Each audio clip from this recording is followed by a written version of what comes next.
Watch out for cash money, cause we landing down. Money making is my thing, cause I'm trying to be rich, trying to put away meals. That's why I'm in the studio dropping hits, dropping rap after rap like you sell key after key. Backed up by the best fresh, dropping beat after beat. My clique is the hot boys, best believe we so high and dangerous. If we ain't beef with split the whole block. No fading us at all, player, cause we roll too deep. With AKs off safety, knocking busters off their feet. I go by the name the BG. I ride on chrome and the 98 Lexi S3. I'll bust it down for baby on this B3. Because I know one thing, he'll do the same for me. We family, cash money is the homie, better get a Navy. So if you ever play a hit me, look at it and grab it. Don't try to knock me, player, cause I'll leave your head stale. Light you up real good, you will never get well. Cash money is the homie, better get a Navy. So if you ever play a hit me for you, it ain't grab it. Cash money is the homie, better get a Navy. So if you ever play a hit me for you, it ain't grab it. I got a path that you don't want. Thank you for listening to my daddy's podcast. Please subscribe to our channel. Hey, don't let these tears fool you. It's all dog around this mug. I'm good.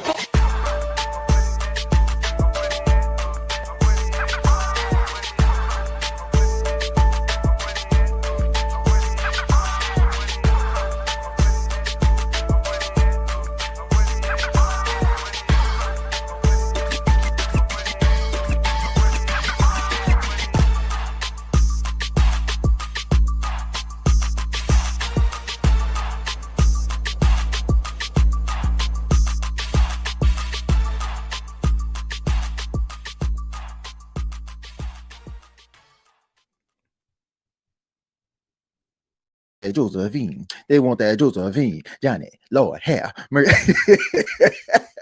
What's going on, Who That Nation? It is yours truly, Timothy J. Jones. And yes, I am the host of the State of the Saints podcast. And thank you so much for stopping by, checking out the State of the Saints podcast, where we talk New Orleans Saints. Hey, man, that intro be having you jiggy. It made me think about that Josephine. Johnny, Lord, have mercy. God, deed. Whoa. But look, man, I appreciate it, man. Y'all could be doing something else with y'all time, but you're spending a little bit of it here with me, and I really do appreciate it. Shouts out to everybody in the chat right now. Shouts out to everybody that's listening at work, at home, social media platforms, wherever. And I also want to give a special shout out to the fine folks in Los Angeles, man. Shouts out to the homeboy Derek Augustine, man. Y'all can check him out on the new season of the ABC show The Rookie. Some of you probably know him from his time on All American on CW. He's out there in Los Angeles, man, and so many others, man. Shouts out to Stan Verrett of ESPN and Steve Weiss. You know, they live out in the California area. I reached out to them. They said that they're doing fine. So my thoughts and prayers go out to the people in LA, and continuing to pray for those people in my hometown, my city, New Orleans, that's still dealing with that senseless act that took place on New Year's. But let's go ahead and get into it, folks. Let's get into it. Let's talk a little bit about the topic that everybody has been talking about.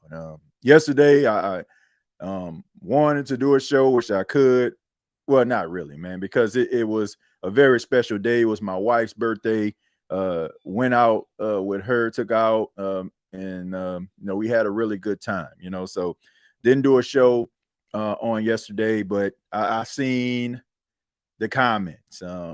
People were talking to me. I put the little State of the Saints podcast clip up. People telling me that I'm crazy. I'm saying this. I'm quoting this. I'm sorry, Grandma. I'm just saying what they told me. They said I was out of my damn mind, with my take on Mike McCarthy. So I decided to do a show. And, they had a lot of people that had a lot of bold energy inside of the chat. And probably because they don't know, or probably don't think that I was going to see it. I just want those individuals that had something to say and think that I don't know what I'm talking about. And, and they got all these answers, and they're so profound with the things that they're saying. I just want them to come on down to the show tonight, all right? Because I'm opening up the phone lines for all those individuals out there, all those individuals that have something to say about Mike McCarthy and his potential chance of being a head coach of the New Orleans Saints. And I would just like to hear why, okay? I would like to hear why. But I will say this. You better step correct, okay? Because I know some people just may think that I just do the state of the Saints and, I just know the Saints football. No.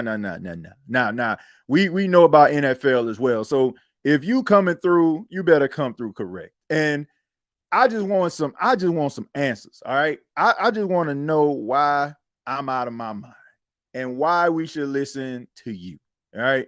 And I'm saying this not because I don't feel like people should have their opinions and views, but it's just the way that people are going at Mike McCarthy. Like, if you don't want Mike McCarthy to be the head coach of the Saints, cool. I mean, I get it. I mean, he's not the guy that's going to motivate you. You just got 2.5 years removed from a guy who had a charisma transplant back in the day, and Dennis Allen. I get it. People want the rah-rah. People want to slamming down the headsets and going at the referees and man, when he step off the bus, man, looking like he's fresh out of GQ magazine or rocking J's on the sidelines. Look, I get all that, folks. But please understand this. That's not winning football games.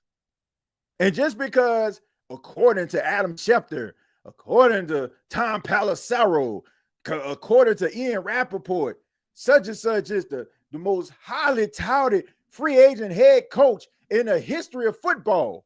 Oh, yeah, that's what I want. That's who I want. I get it, man. We want the flashy. We want the flashy. We want the style, pizzazz. We want the sizzle and the state. But once again, that is not going to get you where you need to be. And I just keep telling people, man, I am telling you. I want people to understand this on this episode. Okay? And I think a lot of Saints fans need to hear this. We ain't good. The NFL knows we're not good. The way that you may look at the New Orleans Saints, like how you looked at them back in 17 and 18 and 19 and 20. Nobody looks at the New Orleans Saints like that anymore. Why? Because it's been on the topic of everybody's podcasts and radio shows. It's because of Mickey Loomis. Mickey Loomis and his delusion and the way that he sees things is going to be the detriment to this team. And when you have a guy who just doesn't want to just submit to change whatsoever, it's going to be hard. Then you add the fact that, I don't know, which about $60 million over the cap, and you got yourself a question mark at quarterback, question mark when it comes to the roster aging, bad draft picks in years past. I mean, come on, man. We all know the truth here. But at the end of the day, all I got to say is whoever the New Orleans Saints hire as a head coach, I feel like is going to have to roll up his sleeves. And I thank every single Saints fan for proving my point. And what I mean by that is I said that the Who Dat Nation doesn't have patience. That's what I said. Go back to a few episodes ago. I said that the reason why I do not want a fresh head coach coming through here, because you have a nice sample size of Saints fans that only looks at wins and losses. So if the guy starts to lose, here they come in the chat. Man, they said that he was going to be good. I wanted such and such, but they ain't want to make him the coach. I got to listen to this for years. And when, man, they need to go ahead and fire dude. Not recognizing that the Saints have drafted bad. Not the fact that the Saints have been over the cap.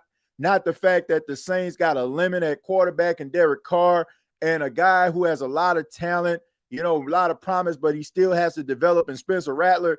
All these different things. They're not going to look at it at all. They're not going to look at it. Man, y'all said, they said, he said, she said that he was going to be good.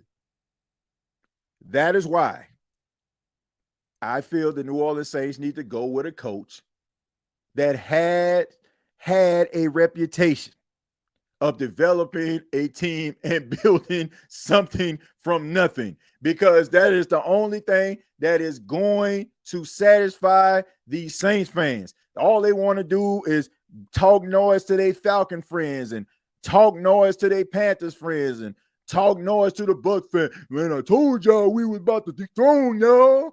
I told you that. Not looking at the fact that, man, you want to continue to maintain this stuff right here.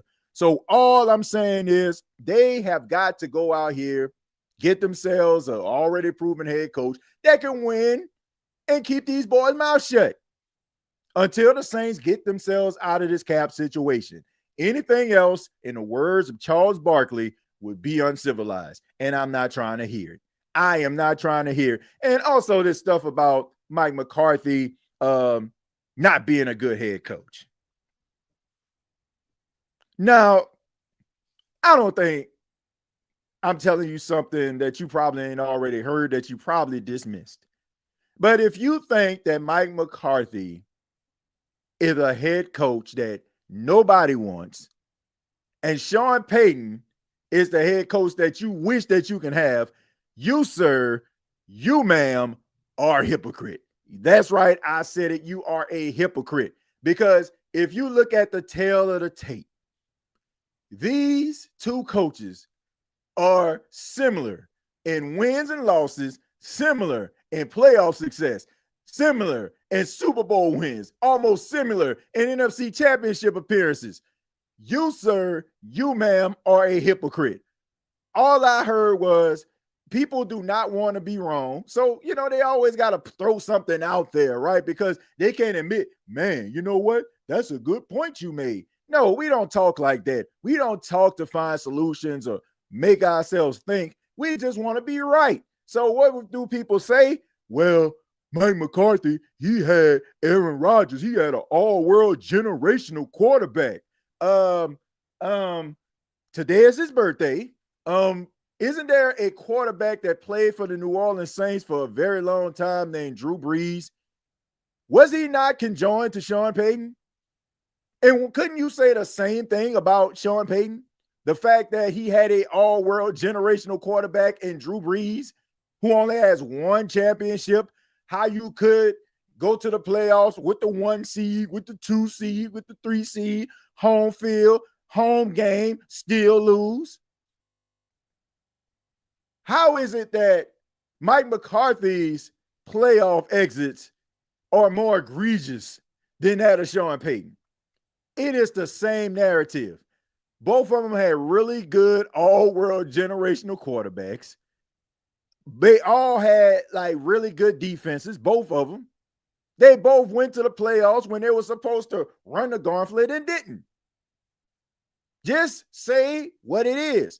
You don't want Mike McCarthy because Mike McCarthy is Mike McCarthy. By that, I mean you know who he is.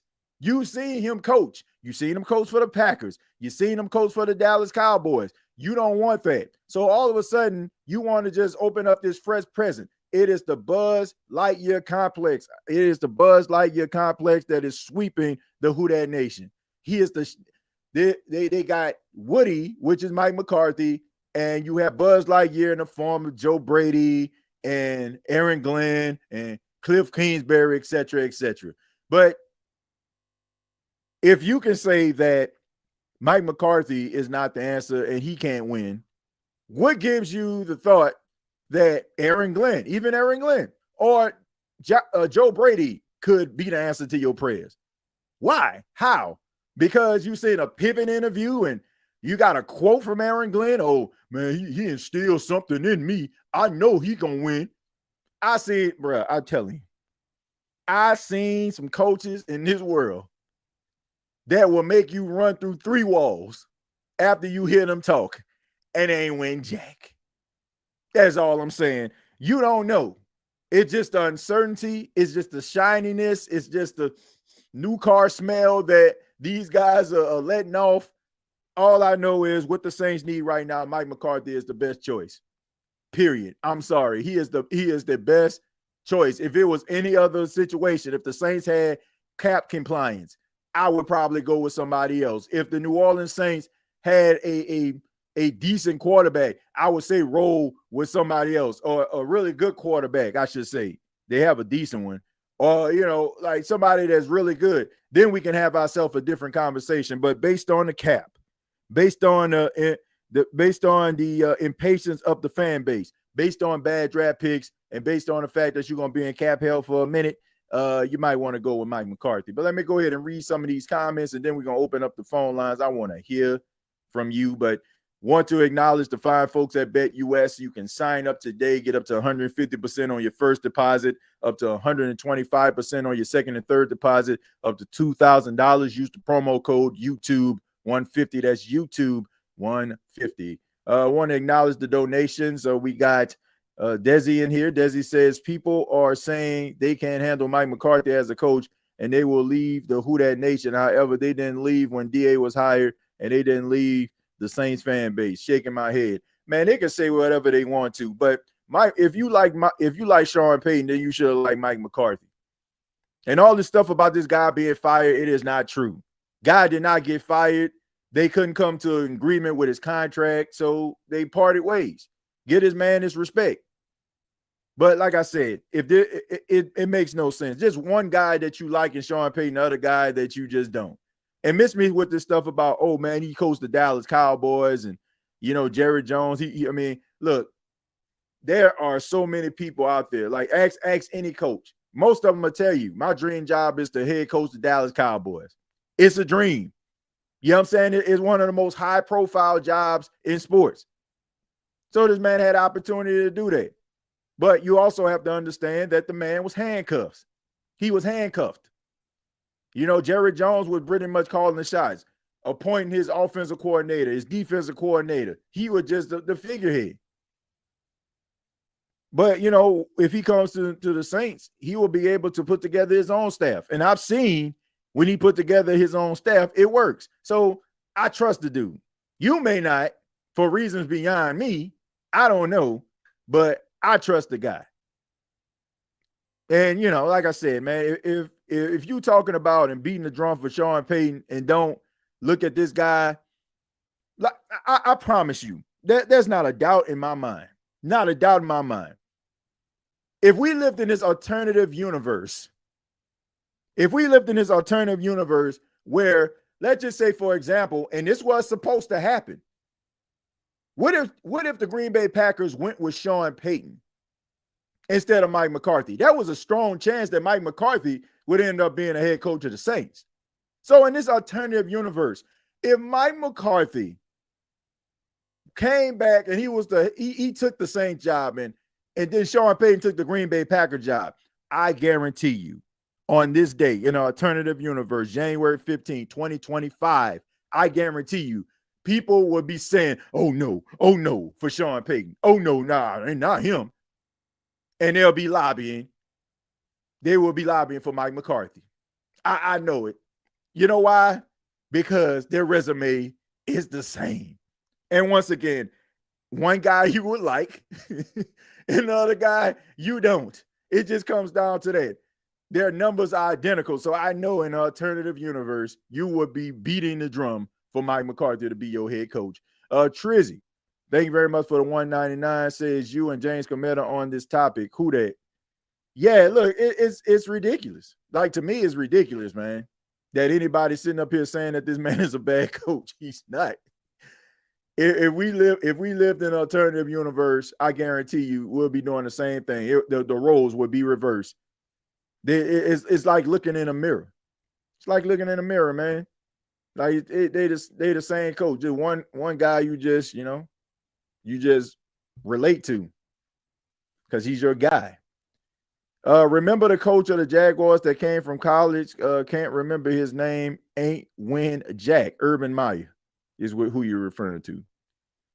Aaron Glenn with Byron Leftwich would be great for the Saints, but I don't think the fan base like black leadership because they hate black quarterbacks. Well, I tell you what, more than likely you're gonna have one starting this season because I'm pretty sure if this new coach comes in and he doesn't want him, then it's gonna be it's going to be not Derek Carr. It's going to be Spencer Rattler. So, let's just say if you don't want Derek Carr, be like, man, I'm good on him.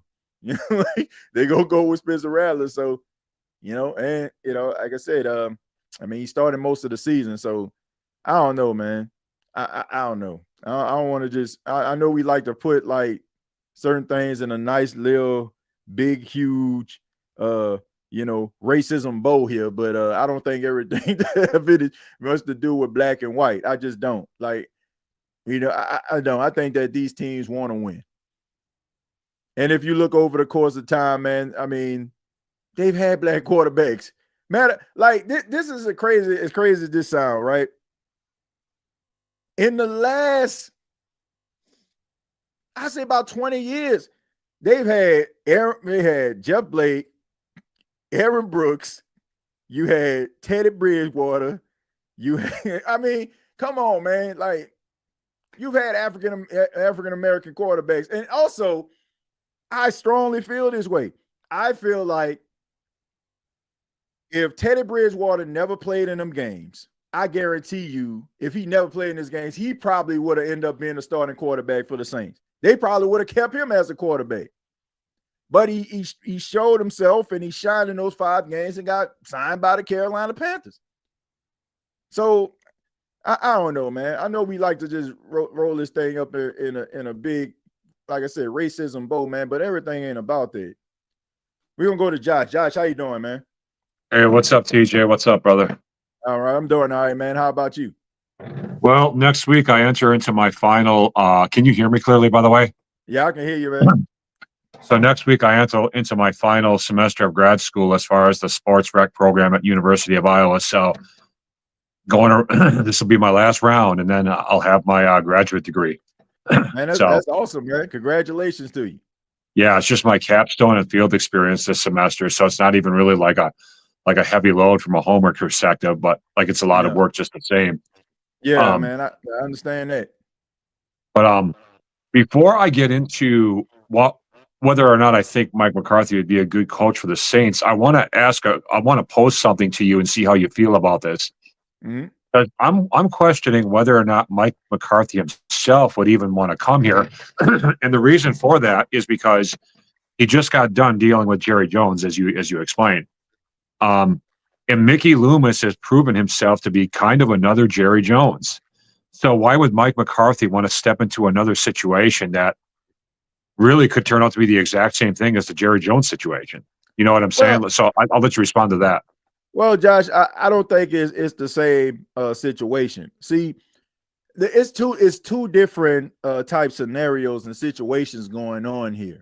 You got Jerry Jones, who is, the figurehead. He wants people to know that he's the figurehead. And I mentioned what Mike McCarthy was dealing with. Just imagine, Josh, you're a head football coach, and I say, Josh, I want you to coach my football team. But this is what I'm going to do. I'm going to give you your offensive coordinator, your defensive coordinator, your special teams guy, and I want you to win with them. Like, it's going to be hard for you, right? Because those aren't the guys that you hire. Like Jerry Jones wants to be extremely instrumental in everything, how the team is completely set up. Mickey Loomis is not that. Mickey Loomis, some of his like issues, the issues that we have with him kind of involve the front office more so than the actual coaches or whatever. Like it's because of the front office, they're not getting certain players in here so these coaches can actually develop. But no, I think it'll be different, and plus, he has a relationship with Mickey Loomis. He does. And, and I also just feel like, he'll give him the opportunity to select the coaches that he wants. I think you're right. Now that I think about it, you're kind of right, and you're very much right, and I'm wrong about that situation. Now that you've explained that, can you hear me? Because you're freezing on my end. Oh, no, I can hear you. Hello. I can hear you. Okay, your image is frozen to me. Yeah, I can hear you, but it's just that your image is frozen. Okay. But anyway, okay. So getting into whether Mike. Is my image frozen? To people in the chat, is my image frozen? Just let me know.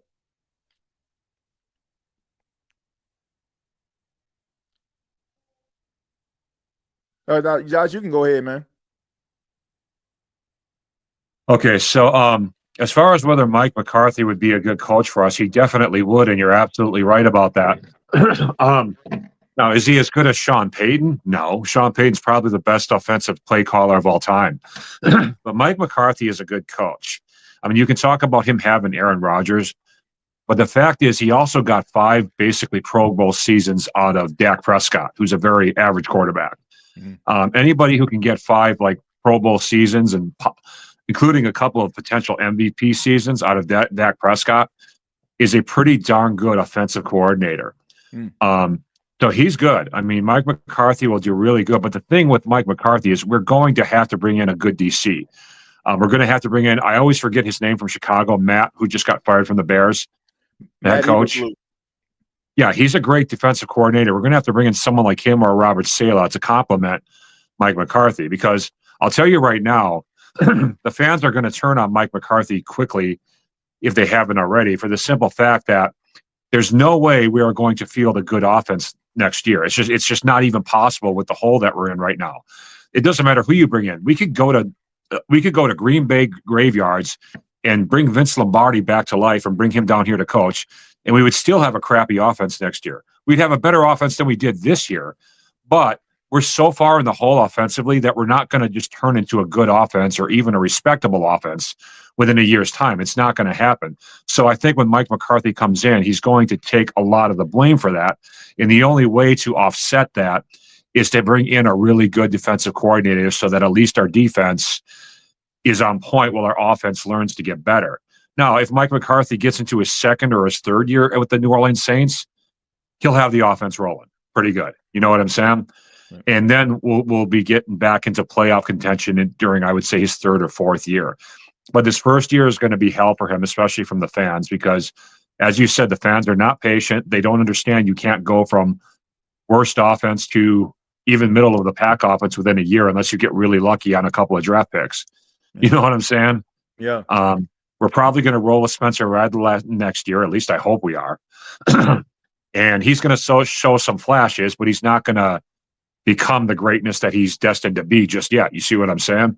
Right. So that's where I'm at with that, man. Like, I feel like Mike McCarthy's going to come in, but it's still going to be a crappy offense next year, and he's going to get blamed for it, even though there's really no way he can improve that offense within 1 year. So I'll let you respond to that. Yeah. I think that, it's going to be a work in progress, but I do feel like with Mike McCarthy, the Saints will probably be much better, than they probably would be at this point with someone new. I just believe that, man. Like, if this was any other time, Josh, like if they had like the cap under control, if they had some better quarterback play, then I could be like, man, go out here and get yourself a new coach, because I do feel like, you had the roster and everything together for them to have some levels of success. But I just think that based on what the Saints need right now, they need somebody that knows what they're doing. And you can say whatever you want about Mike McCarthy, but he has won in this league, and you do not keep your job as long as he had with Green Bay if you don't win football games. So I just think this whole narrative about saying that this guy stinks and he couldn't coach this team and make it better, I just think that you're lying to yourself. Well, who do you think? I mean, do you like my idea of bringing in dude from the Bears as a DC? Because or who do you think we should bring in? Because we're going to have a really good DC. I mean, there's no question. Well, if you mentioned Robert Saleh, I mean, that would be my top choice. But, I mean, I think the 49ers, they offered him a substantial amount of money for him to come back. Then he also had some head coaching opportunities. I think he's supposed to meet with the Cowboys. I heard about that. With the Jags. So, and I do think that you need somebody. I know Steve Wilkes is still out there. You also have you have a few more defensive coordinators that probably going to be, moving on. I can't remember his name, but he was the interim coach of the Jets. He's out there right now. So, I mean, you got like several names that you can choose from that can actually help this team. But whoever it is, they need to make sure that they get these defensive linemen on board, man. I mean, the lack of sacks that this team has got over the last couple of years is very alarming. So, yeah, I don't have an issue with Matt Eberflus. I think that he's a good coordinator. I don't think he was a really good head coach. I think he'd be the best. Oh, go ahead. I'm sorry. Nah, I'm done. I think he would probably be the best fit because nobody's looking to him to be a head coach, right? So he's not getting those opportunities. Yeah. So we can just offer him whatever money to be a DC, and he's great at being a DC. So him and Mike McCarthy teamed up for a couple of years can take us places. Yeah. Yeah, I mean, there's some people out there. Eberflus is one of them. But Josh, I want to say thank you, man. Appreciate the phone call, and man, call back anytime, man. Good luck to you, man. With all everything that you're doing in grad school, man. All right, brother. Thank you. All right, take care. Yeah, man. Shouts out to Josh, man. I mean, throwing some really good things out there. I mean, I know that's tough, man. Going through grad school. Grad school is like a lot of research and stuff like that, man. So you can get a little time consuming. As far as Anthony, you can come on in, man. The phone line, I put the link in the chat, man. So if I'm sitting up here talking about Mike McCarthy, what he did with, okay. If you don't want to call in, bro, you ain't got, what are you here for? Like, what are you here for? Don't throw the brick and hide your hand. The link is in the chat. I like to have this conversation with you. Don't throw it in there. Make sure that you can always call in. Always call in. Jerry, what's going on, man? What's going on, TJ? Hey, I'm doing all right, man. What you got for us? Well, before we get into this talk about Mike McCarthy, you already know, TJ, I'm coming in with some laughs, bruh. So, first off, not only the Tampa Bay Buccaneers lost in the playoffs last year, but they lost again this past Sunday against Washington. Where them Bucs fans at? Oh, man, you know they ain't up in here, man. You know they ain't up in here. I had to shoot that out, TJ. Hey, man, look, that was actually the best game of the whole entire weekend, though. It was. Yeah, it came down, and it was one of those games, Jerry. Like, it was really like it came down to who made the mistake first, and it was Tampa. Like, but that was a good game. Just like the Falcons, they failed too. Well, at least they failed in the playoffs. Man, you a hater. You know what? We are haters. So yes. Yeah, exactly. Because I was looking at the clip from last year, TJ. I can't help but laugh. That's real. Look, I already said it, man. Look, when it comes to them Falcon fans, bro, you get sympathy from me. And as far as Tampa, I mean, y'all got y'all hat and y'all t-shirt yet again, and ain't got nothing to show for it. So I'm good. Like they say, division. Yeah, you may be the division champs, but that ain't gonna help you get no Super Bowl. Nope, absolutely, nope. Not at all. Nope, not at all. But if y'all tuned in Monday of that end of season press conference with Mickey don't give a damn Loomis. What in the world is this clown thinking, TJ? What is he really thinking, bro? Does he really think that this team gonna get any better? I just want to ask. Thank you, Bishop Bullwinkle. one more time. All right, there we go. Come on, Wink. Nah, it ain't happening, Joe. It's not happening. It's not happening, man. Until they look at themselves in the mirror. That's the only thing that's gonna fix this situation. Exactly, TJ. But enough of the fun and entertainment. Y'all know I'm entertained. I love to have fun. That's my thing. Mm-hmm. But on this thing with Mike McCarthy, TJ, well, if I say it like this. If the Saints want to go ahead and get Mike McCarthy as our next coach, go right ahead. If not, let somebody else be. I mean, that's all I got to say about that, bro. Let me ask you this, Jerry. Okay. What is it about Mike McCarthy that just like make you like, I don't know about that? Like, what is it about him? Like, I just want to know. I know part of the staff, back in the early 2000s, I know he was like the offensive coordinator, I think, when I don't know who's the coach at that time. I think it was either Jim Haslett or Sean Payton. it was Jim, I think it was Jim Haslett. okay.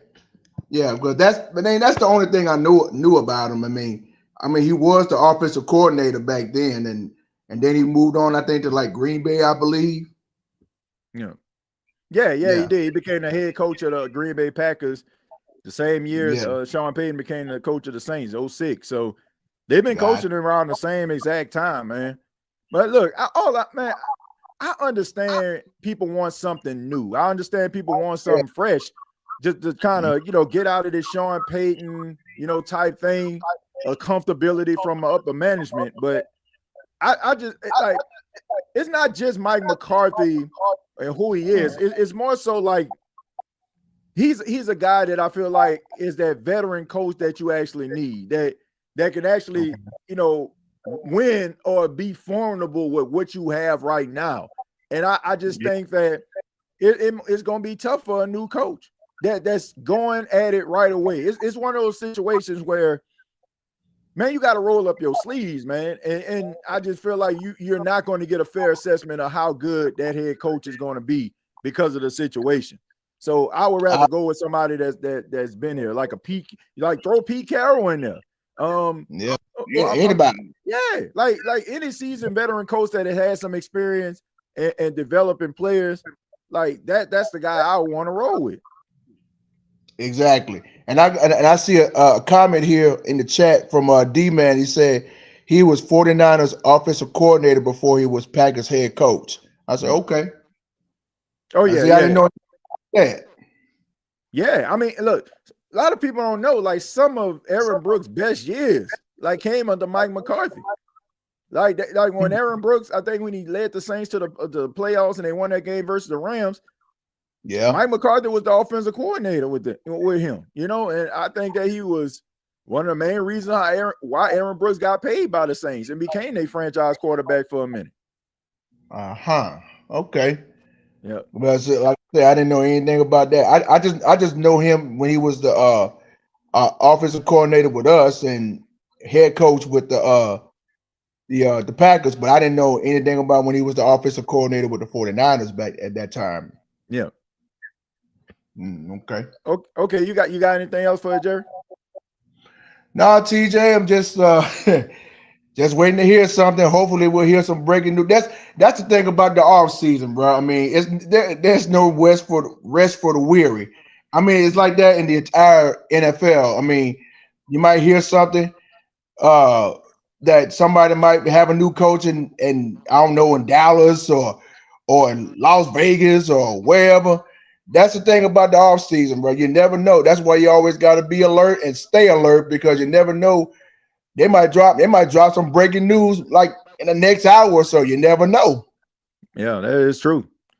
Yeah, that is true. And also, I just look at it like this has been one of the most eventful off seasons in, I don't know how long. I know it has to be in a lot of these listeners and viewers' lifetime, because normally, like, it'll be one of those situations where, we might need a cornerback, linebacker, but it's never been to this magnitude. So, and plus you add in, you need a new head coach. It's going to be an exciting offseason, man, nonetheless. Yeah. But no, that's all I got for right now, TJ. Jerry, well, thank you, man. Appreciate the phone call, and call back anytime. We'll do, TJ. And also, happy belated birthday to your wife. I know y'all had a good time. So much blessings to you. And shouts out to everybody in the chat. Much love to y'all. Who that? Yeah, I appreciate that, Jerry. Thank you so much, and thank you for chiming in, man. You're welcome, TJ. You be blessed, my man. All right, you too. Yeah, man. Shouts out to Jerry. But yeah, man, look, I just don't get the whole Mike McCarthy hate, man. I just don't. But like I said, I'm waiting on Anthony to show up, man. That's all I got. I'm just waiting on him to show up. Man. Please don't throw the brick and hide your hand. We would like to hear from you. Step to the front of the congregation. We got D-Man. D-Man, what's going on, Dalton? Hey, what's up, bro? How are you? Man, I'm doing fine, man. Thanks for chiming in. It's always a pleasure to speak with you, talk football. The floor is yours, man. I love talking football with you. And also, before I get this whole Mike McCarthy, happy late birthday to your wife, and also happy birthday to Drew Brees. Yeah.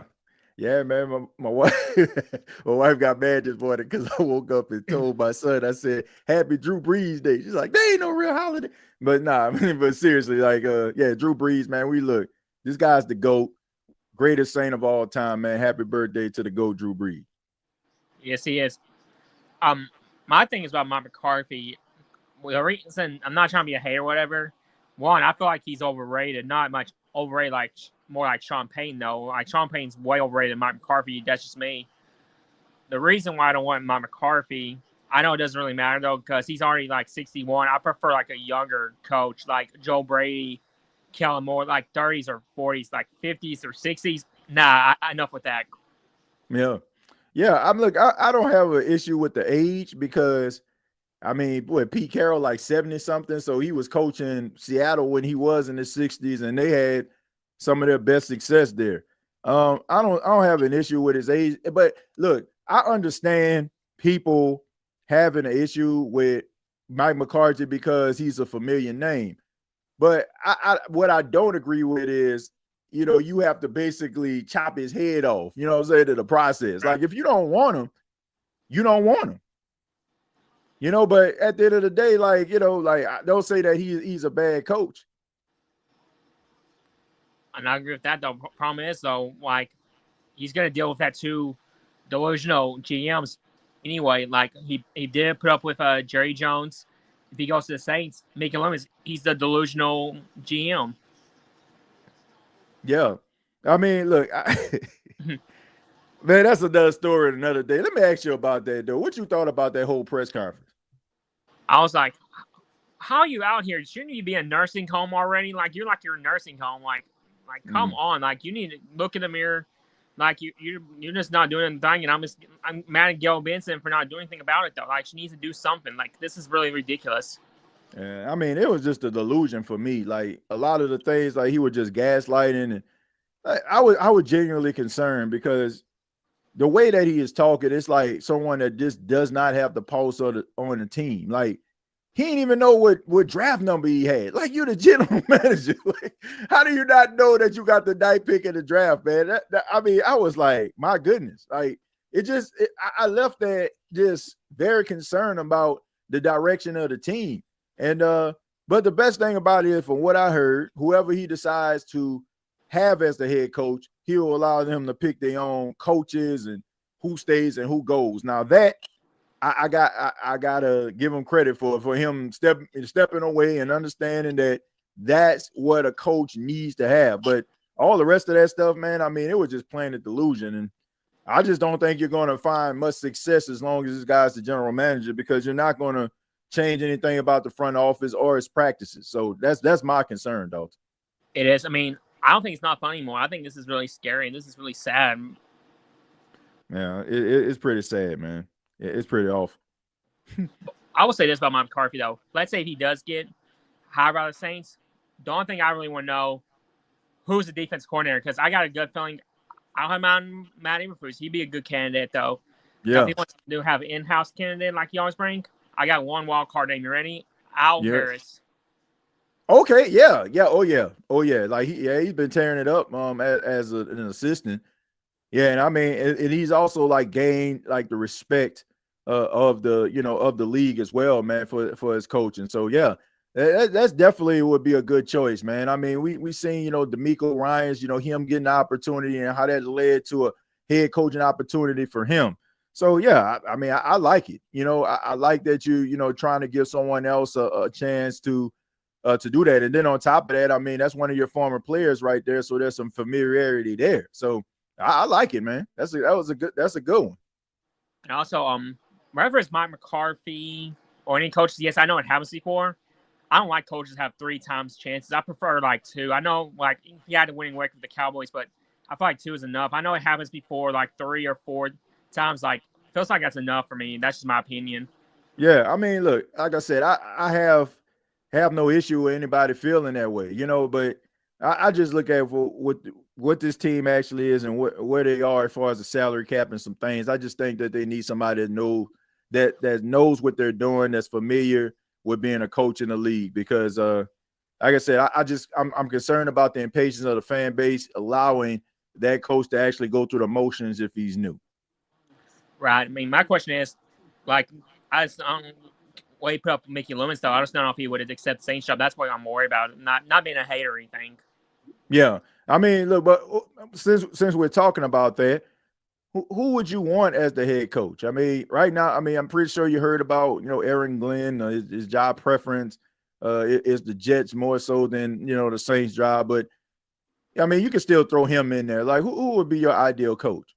Well, honestly, before it started, though, Ben Johnson was going to be my choice, but I heard that he's going to go to the Raiders, so I had to mark him off.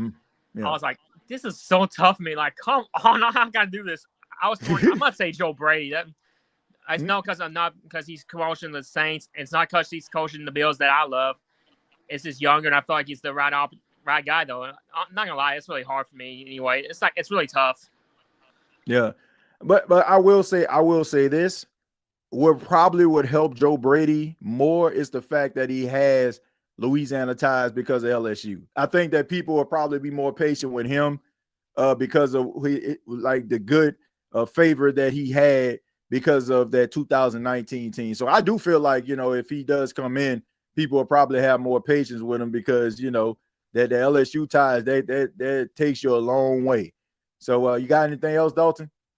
No, I love chatting with you, and also shout out to Who Dat Nations in the chats and comments, and also thank you, Bills, for whooping the Broncos, and thank you, Washington, beating the Buccaneers, and that was pretty funny about that doink and made it through, by the way.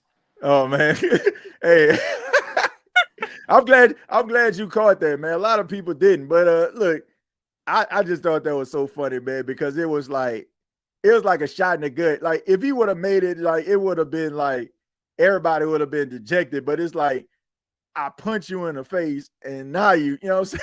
Like, it was just the extra cherry on top of it, man. I just thought that was funny, but man, he made it. I didn't think, like, did you see him on the sidelines though when they were showing him? Like, I was like, I don't know, this dude, like, he was about to pass out or something, like Zane Gonzalez. Like I was concerned about him. I'm like, man, I ain't never seen a kicker react like this. So yeah, that was just weird, man. But Dalton, thank you so much for chiming in, man, and call back anytime. I sure will. And Who Dat Nation? Yeah, who that? Yeah, shouts out to Dalton, man. Shouts out to Dalton.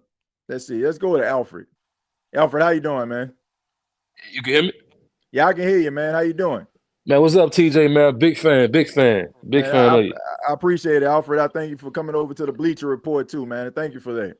Of course. Yeah. So I have like a few things I wanted to add on there. Like, so as far as McCarthy, I feel like he's a good fit for us right now, just due to our situation, because we don't have no players right now. I look at the Chargers, like I look at the Chargers and I look at the Broncos. The Chargers got rid of Keenan Allen, Mike Williams, and a running back.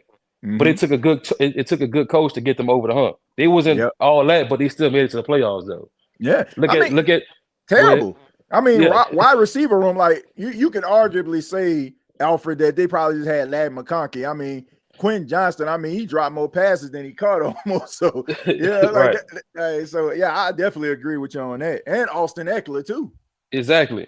And then if you look at the Broncos, they got all our practice squad players. And look what Sean Payton was able to do with them. Still get them to the playoffs. They got beat, but they still made it to the dance though. Yep. And so I feel like a dude like Mike McCarthy, he can kind of weather the storm a little bit until we get under this cap situation or whatever the case may be.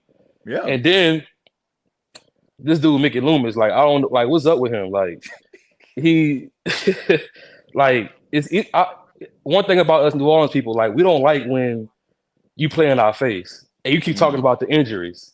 Like if you look at, I don't remember a couple years ago, the Ravens, they was like injured the whole season, but they still was competitive. If you look at the Rams this year, they was injured, but they still was competitive.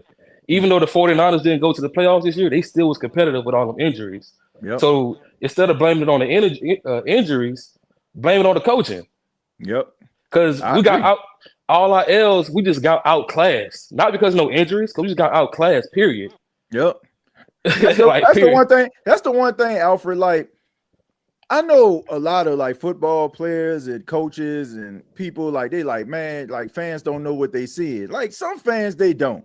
But like if you watch football long enough, man, you know who balling and who ain't. You can tell who can coach and who not. You can tell the situation that the team is in. Like, is this just something that they actually going through, or is it something that's just going to be continuous? And that's what I feel like they don't give fans credit for. Like you can easily see that in the big games versus coaches that were competent, that knew what they were doing. Dennis Allen, it was like a heavyweight going up against a featherweight. You know what I'm saying? Like it was a one-hitter quitter. And then, you know, like you got to be able to identify these things, man. What bothers me the most is when people know there's a problem and they try to pretend that they don't have one. Like you knew this dude was trash. Like, come on, bro. Like, come on, dog. Yeah, like, you know, like you just trying to save face. You're like, man, well, maybe if I don't do anything, maybe nobody will know. Like, come on, man. We know this dude couldn't coach, man. Right. So if you remember watching that Chiefs game, like it was that was embarrassing. Like they really could have put 50 on us if they wanted to. Yeah, they really put the mercy rule on. I feel sorry for it. Nah, definitely. But so I know you mentioned about Joe Brady. Like, so what's your biggest like thing about him of not bringing him in? Well, my biggest issue is I just wondered to myself, like, who has he developed? I mean, I'm just saying, like, let's look at the 2000. I mentioned this before. You watched this on Bleacher Report earlier, but you had like Joe Burrow in 2019. Like, that's Joe freaking Burrow. Like, he was good at LSU. He's good with Cincinnati, Then you go to the Buffalo Bills. You got Josh Allen as your quarterback. My thing is back in Carolina, we can't just skip over Carolina. Yeah, he was the offensive coordinator for the Carolina Panthers when Matt Rule got hired, and he didn't do anything. All right, he didn't improve Teddy Bridgewater or any other quarterbacks that they had. I'm just saying he ended up getting fired. So my thing is, like, it's easy to win with a proven product. You know what I'm saying? Like, I feel like if you had like a franchise quarterback like a Mahomes, even like Jared Goff or something like that. Like, I feel like he can ball. He can have that man balling out. But I ain't never seen you develop nobody. Like, who has he developed? Like, right. I just feel like people love LSU so much that anything that rubs up against LSU, anybody that knew somebody went to LSU, like, you good. And I just feel like that's probably why it is. He's a good offensive mind, but I don't look at him as a guy that developed anybody. So I still have question marks about that. So before the 2019 season, where was he the 2018 season? I don't know. I think he may have been like a assistant or something. Let's take a look at. I'll pull it up. Let's see, Joe Brady. Let's see all the stops that he had. All right, pulling it up now. Of course, like I said, he's 35 years old. And let's see, he was with the New Orleans Saints, as we know, as offensive assistant from 2017 to 2018. All right. Okay. Then he went to LSU. He was the passing game coordinator and a wide receivers coach. Carolina. He was with the Carolina Panthers from 2020 to 2021. Then he was the quarterbacks coach for the Bills. So helped out, with Josh Allen. He was also the quarterbacks coach again in 2023, along with the interim offensive coordinator. And that's why when Ken Dorsey got fired last season, he jumped into that role. And now in 2024, he is now the offensive coordinator. So had a few stops, along the way, and kind of worked his way back up. Maybe that helped him, Alfred. Maybe the fact that, he ended up getting fired and you kind of went, to offensive graduate school a little bit, go back to school as a little intern, quarterbacks coach. So maybe that probably will help him out. But I just wonder, like, who has he helped, like, develop? Like, Josh Allen was already good. That's the reason why Brian Daboll got a job in New York. So I'm just saying, like, where's his masterpiece? Like, who's that one guy? Like, everybody I see that he coaches has already been good or borderline great. So you don't feel like Josh Allen elevated a little bit? Not really. I mean, let's see. I mean, I know he had some issues with the interceptions, so I give him that. Like, that has been down. The the decision making has been a little bit better, Alfred. As far as like from him throwing multiple interceptions and turning the ball over. I know that was an issue, if I'm not mistaken, last year. But let me go ahead and pull up some of these stats here. All right, so let's go to Josh Allen around the time where Joe Brady was involved in his life. All right, so he was it's a quarterback coach in 2022, and Josh Allen threw for 4,200 yards, 35 touchdowns, 14 interceptions. Okay, all right, now he's helping him out, the hip and hip with him. All right, so in 2023, I don't want to put this solely on Joe Brady here because, like I said, they fired Ken Dorsey. But Josh Allen had 4,300 yards, 29 touchdowns, 18 interceptions. And now when he took over solely as his offensive coordinator, you got 3,731 yards, 28 touchdowns, 6 interceptions. So I guess you can kind of chunk it up, maybe, helping him play a little bit better. But my main issue is, and I don't want to sound like I'm just, moving a goalpost here. For sure. I'm just looking at it like Josh Allen was already good, Alfred. I just feel like if you have a good coach, a decent coach, you can make a good quarterback great, a great quarterback elite. You know what I'm saying? Like, and for sure, yeah. I don't know, man. I just question the fact he was already good. So if he helped them statistically, I guess you got to look at it that way. But Spencer Rattler is not Josh Allen. Like we know he has talent, but he's not Josh Allen. So could he be able to help Spencer Rattler see the field? I mean, I don't know, Alfred. All right, and I just got one more thing before I let you go. So, I was watching the Tampa Bay game. Right. I couldn't help but to get mad because they have a rookie quarterback playing with ice in his veins, with a whole bunch of poise, acting like he's been there. But we got a 12-year-old vet talking about some check the tape, and we can't even get to the playoffs. Man. You fixing it?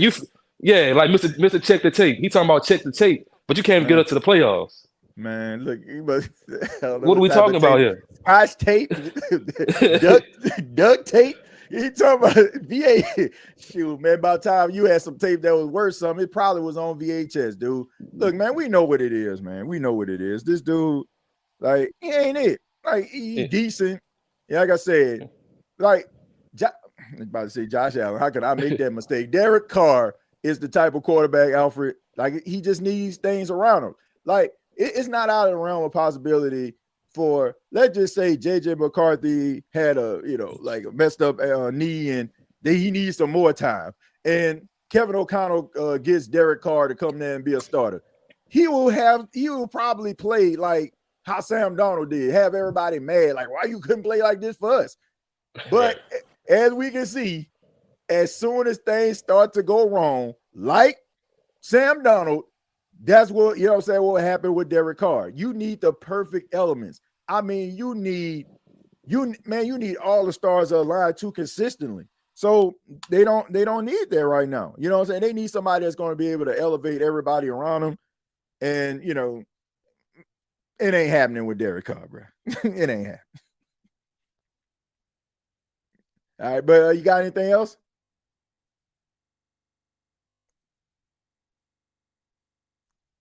I think we lost Alfred, man. I appreciate it, Alfred. Alfred, thank you for chiming in, man. Appreciate that. But yeah, man. Like when it comes to Derek Carr, man, like just need more than that. Like he can probably make you mad, like man, this dude was balling, man. He was balling. I mean, I don't know, man. You just need a little bit more than that. I'm not gonna say he's terrible. He's not the worst quarterback I ever seen, but you ain't winning nothing with that. Real LSU fans know Brady had a metric ton of talent to work with. We don't give Brady all the praise for that team. Yeah, well, look, like most people, they'll say, the narrative is, he was the mastermind. He was the Sean McVay of that offensive room. But bruh, who can't win with Jamar Chase? Who can't win with Terrence Marshall? Who can't win with a Thaddeus Moss, a Clyde Edwards-Helaire, and a Justin Jefferson, and a Joe Burrow as a quarterback? Who can't win with that? Like, you just throw the ball up there, you know what I'm saying? That's going to be a touchdown. I probably could have threw for 40 touchdowns with that wide receiver group. Like, come on, man. Like, seriously. Like, all I'm saying is, like, who did he develop? Like, this isn't a knock. Like everybody he's like affiliated with, all beast. Think about it. Justin Jefferson, one of the best young wide receivers in the game. Jamar Chase, one of the best young wide receivers in the game. Terrence Marshall, he lost his way. All right. But all I'm saying is, like, who ain't going to win with that? Like, come on, man. Like, I don't know, man. We can't pick and choose with the narrative of he had such and such. Like, we can't do that, man. Like, he had such and such. He had Josh Allen. He had Joe Burrow. Like, and those were the two stops that he's mostly known for. The Saints hiring a dinosaur like Mike McCarthy is like the American re-electing an out-of-mind dinosaur like Joe Biden. I like how you put the politics in there. We stay away from that stuff. But at the end of the day, you can call him a dinosaur all you want to, but I guarantee you, there was a fight that took place in Denver, and Sean Payton says he wants out. Man, let's get him back. Let's get Coach back. Run it back. Run it back. Like, man, come on, man. Like, I don't. And how old is Sean Payton? I know Sean Payton got to be in his 60s. He got to be 60 or 61 too, and we'll take him back. We'll take him back right now. That's it, man. If you want a new coach, cool. All right, cool. But no need to kick the dude in the cojones just because you don't want him, man. This dude is a good coach. Like, it's not out of realm of possibility that the Saints be flirting with the postseason if Mike McCarthy was the coach. It's not out of realm of possibility. It is not. Like, I just think most of the narrative that's coming is because people don't want somebody that they just familiar with. They don't want that old thing back. You know what I'm saying? Like, in this case, they don't want Mike McCarthy. They want the shiny, fresh name. They want Luke Muschamp and all that. You know what I'm saying? Ain't no real coach, but I'm just saying, like, if they be like, according to ESPN, Fox Sports, Luke Muschamp, it should be the best free agent head coaching hire of anybody. Man, let's get Muschamp. Let's get Luke. Let's get Luke, man. We want Luke. Luke has been a high school coach this way, but he created this new offense that's been sweeping the nation. Let's get him. Let's get him. Let's go, baby. Like, come on, man. Like, come on, man. Like, we just want, like, we don't even know if these people gonna pan out. It's like we see them lurking the sidelines, or we see a picture that they put up, man. That boy Lon and Fred, he look like he's a coach. Hey, man, look at him, man. Look at him. That boy got them Cartiers on, man. He can coach my team. Oh, man, look at that boy's shoe game. Oh, you see how he just stepped off that plane? Oh, man, that's my coach right there. Come on, man. I don't care. Look, what that song say that we used to say in Sunday school? Red, yellow, black, and white. I do not care. I don't care what he looked like. If the man can coach and get us out of this situation that we're in right now, I could care less if he old, if he young, if he, I don't care. Defensive, offensive, I don't care. I just want to win. Don't you want to just go back to being okay with your team? Like, shucks, man, we went to the playoff, made that deep run. Man, y'all boys picked the wrong time to have the worst game of your life. Man, we're going to be all right. I mean, come on, man. We went from that to, like, basically wandering around in the dark with no flashlight. Like, I'm good, man. Like, I just want to get out this situation. I just want to get out this situation, man. Like, that's where I'm at. Like, if you can bring somebody in that's going to be able to help you win in this process, like, why not? And quite frankly, I would want like a Mike McCarthy or like a Pete Carroll or something, because they're going to be bridge coaches. If you got a 61-year-old coach, right, and you're in a cap situation, but this guy can coach, you know what I'm saying, a little bit, at least you know that you're going to have a formidable team around the times where you're still dealing with the salary cap issue. Mike McCarthy has proven that he can win in the National Football League. You can call him whatever you want. He has proven You don't keep a job that long. What's the average lifespan of a coach? Like 2 to 3 years? This man had a double-digit coaching career. You don't get that if you don't know what you're doing, man. And in this situation wasn't always like it is with the Cowboys. He's drafted some really talented players. Jordy Nelson, James Jones, David Bakhtiari, Clay Matthews. Like, come on, man. And like don't act like this man is, some chopped liver and like he ain't never developed nothing. Like, what? Devontae Adams. These are guys that he drafted, he selected. These are all pro players that I'm calling out. So I don't know. Clark, you know what I'm saying? He drafted him. I don't understand it, man. I just don't. I don't. I'm trying to win. I don't care. Andy Reid ain't flashy, and he be winning games. And that's all I'm gonna say. I said earlier, you think Chiefs fans care about Andy's age? You think the Chargers care about Jim Harbaugh's age? You think the Baltimore Ravens care about John Harbaugh's age? You think they care about Andy Reid's age? Don't nobody care. Like, you throw Sean Payton in his 60s. Like, if you can win, they don't care, man. Stay as long as you want to. Bill Belichick in his 70s, coached all them years with the Patriots in his 60s. So all that stuff right there, man, you can throw that out the window, man. Like I said, all this just comes down to is people want something that's complete opposite of what Dennis Allen was. And I think that the stop with the Cowboys just have people feeling and believing that this man is a yes man. But I don't know. I don't know how this man became like the poster child of suck. And, Sean Payton just looked at like he's everything. Like, and I like both of them. I think they both can coach. But they basically have the same resume. The same story. Like the same story, same resume.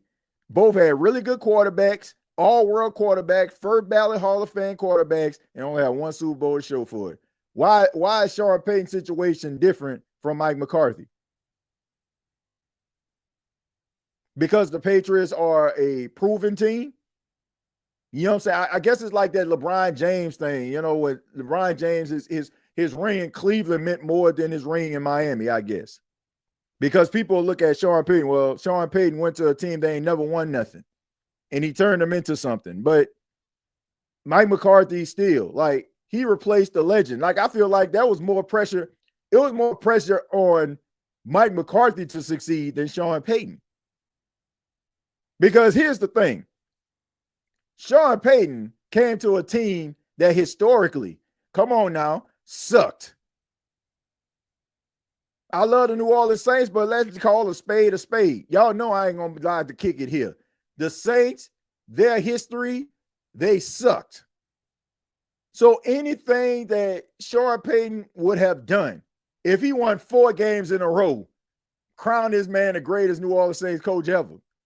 It's a reason why you're starting to see more current New Orleans Saints players within 3 seasons breaking statistical records. That's because the dudes that came before them weren't very good. You have a few sprinkles of success along the way. The Von Johnsons, the Leroy Glovers, the Pat Swillens, the Joe John. You have some sprinkles of success along the way, but historically, they weren't good.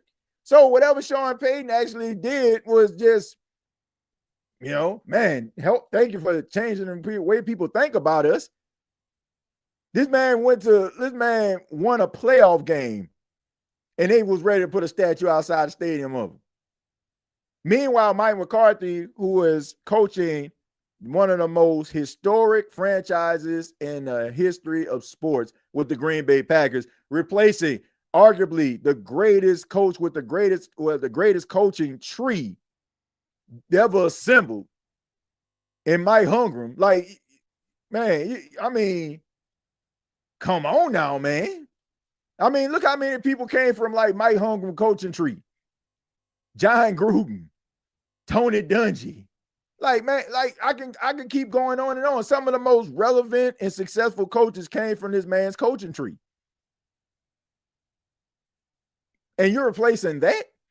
And this man maintained, and not only did he win, he won more games than his predecessor. So put some respect on that man's name. Say you don't want him, but don't say the man can't coach. That's why I take offense.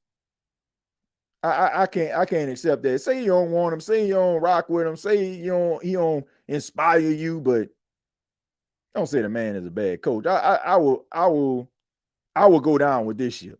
Loomis sell pitch is one of only a few available. Yeah, it's a job. That's the pitch. It's a job. It's an NFL job. You don't want an NFL job, Rob? You don't want no NFL job, man. We all want an NFL job, right? Man, anybody want to be a coach, man? Man, you know why they want this job? You know why they should want this same job? Because it's a job. That is what homeboy was saying. You should be selling us on you. Man, come on. There's a reason why, Ben Johnson was like, nah, I'm good on that. I'm good. Why folks forgetting Mike was a yes man to Jerry? Who said he was a yes man to man, come on. Okay, if that's the case, who was on the Dallas Cowboys staff? He was offensive coordinator. What's the dude's name? Sean Payton. Sean Payton was on his coaching staff. And the way that Jerry Jones constructs a team, he hired Sean Payton as the offensive coordinator more than likely, right? So was Sean Payton a yes man? Oh, because he didn't have the head coaching title, he ain't no yes man. Sean Payton was on that staff. So I'm just saying, like, is he a yes man? I don't think so. What I see is that what people may not understand this also, the Dallas Cowboys coaching job is a highly touted job.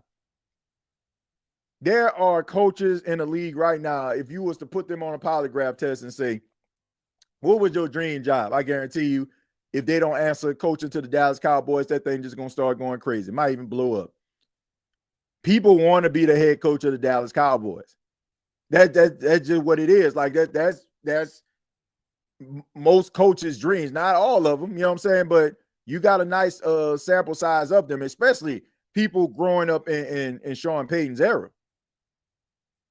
So, I mean, he was on his staff. He a yes man. All I'm saying is Mike McCarthy had an opportunity to coach again in the league, and you have an opportunity to coach the Dallas Cowboys. This man won 2 division titles, 3 consecutive 12-win seasons, went to the postseason. You can talk about the playoffs, but once again, if we're going to sit up here and talk about Sean Payton and saying, NSYNC's I Want You Back for him, and he has the same resume, like, why are we up here criticizing Mike McCarthy? Like, I mean, just because you go to the Cowboys don't mean that you're a yes man in life. Like, this guy, when he coached the Green Bay Packers, where he was able to select and elect who he wanted as a coach and everything else in between. That was his second stop. Once again, that kind of comes with the territory. If this was his first job, I feel like you can have that narrative, but we actually have something that we can actually counteract that narrative. So I don't accept that, man. He wasn't a yes man. Not to me. I mean, TJ, when Mickey didn't even know what draft pick we had, I almost dropped my phone. Yeah, I was like, man, what in the world? Like, how you the general manager of the team and don't know? I don't care what you had going on. You're supposed to know that. Cartel, which one, Ford or Foskey? We're talking about Jalen Ford. I don't know.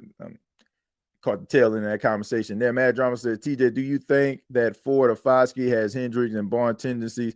I mean, They not using him. You know what? I mean, drama. I don't know.